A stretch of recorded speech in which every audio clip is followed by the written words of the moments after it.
Gipahimangnuan karon sa City of Talisay Traffic Operations and Development Authority kung situda ang mga ginikanan sa pagbantay gyud sa ilang mga anak nga dili mo maniho sa ilang mga sakyanan.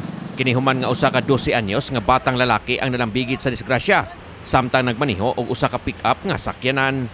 Nahitabo ang insidente kagahapong adlaw sa may Uldog, Barangay Kansohong, Dakbayan sa Talisay. Matod sa Pangulo sa City Tuda nga si Joy Tumulak nga ang sakyanan nga gimaniho sa 12 anyos nga bata midumbol sa usa ka gamayng auto kinsa ang mga luwan niini magtiayon og laing batang anak niini. Ang babayeng sakay niini giyong nagsabak. May na lang nga wala ra maunsa ang mga sakay sumala ni Tumulak. Human nga may nora usab ang naangkon nga kadaot sa sakyanang nabanggaan sa pick-up nga gimaniho sa 12 anyos. Pagpasabot ni Tumulak nga dako gayud nga kalapasan ang gibuhat sa 12 anyos nga nagmaniho sa pick-up. Ilabi na samot nga nakamugna kini o aksidente sa kadalanan. Gayong wala magdahom ang ginikanan sa 12 anyos nga gidla niini ang ilang pick-up. Human nga gisugo unta kini pagpalit og tubig sa may barangay poblasyon. Miangkon hinon ang amahan sa bata nga siya ang nagtudlo og maniho sa iyang anak. Ang maong bata diha na namo makit-e dapit na sa may passenger side sa iyahang sakyanan unya naghilak, no? So mo tong gani angkon ang bata nga siya mo nag-drive unya tungod sa iyang karatol nibalhan siya og lingkuranan. Unya naabtan pod siya mismo sa driver sa katong iyang gandasmagan nga nikanaog human sa maong hitabo og niduol ngadto sa pick-up og dito iyang nakita ang bata nga maoray tao sud sa sakyanan. Kagabi na sayran nga nagkasettle ra ang duha ka habig sumala ni Tumulak. Apan agi og pagpatuman sa lagda sa trapiko nga nasupak sa 12 anyos nga batang nagbaniho sa sakyanan. Giisyuhan kini og citation ticket sa City Tuda. Ang sakyanan nga giing bag-o lang napalit sa mga ginikanan sa 12 anyos. Kasamtangan unang gi-impound sa City Tuda samtang wa pa kini makapakita og deed of sale matod ni Tumulak.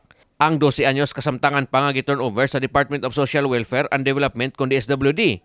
Aron ang ahensya na ang bahala unsa ang buhaton sa bata. Sa kinatibukan maabot sa dulan 2,000 pesos ang multa nga mabayran sa 12 anyos. Sa ako ang paggunit sa traffic, Cebu City ko, ma-province, nabot ko diri sa Talisay, na first time pa din ako nga dunay 12 anyos nga na-involve og bangga.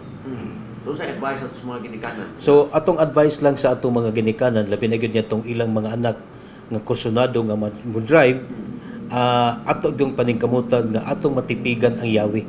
Okay. No, matipigan ang yawi. So awhag lang nato nila nga kung mahimo huwaton na lang ang insaktong panahon kanos ay itugot sa balaod nga pwede nang magamaniho ang ilang mga anak. Samtang gibutyag ni Tumulak nga makapaalarma na ang mga aksidente sa Dakbayan sa milabayng mga buwan. Sa talaan sa ilang buhatan, moabot sa 200 ka mga aksidente ang matala sa ilang buhatan matag buwan. Sa 60% niini maglambigit gyud og motorsiklo. Diin kasamtangang hinungdan sa mga aksidente mo ang dili gyud pagsunod sa mga lagda sa trapiko. Mo kinang hinungdan sa pakaron nga gingusgan sa City Tuda ang pagpatuman sa mga lagda sa trapiko aron kalikayan ang mga disgrasya.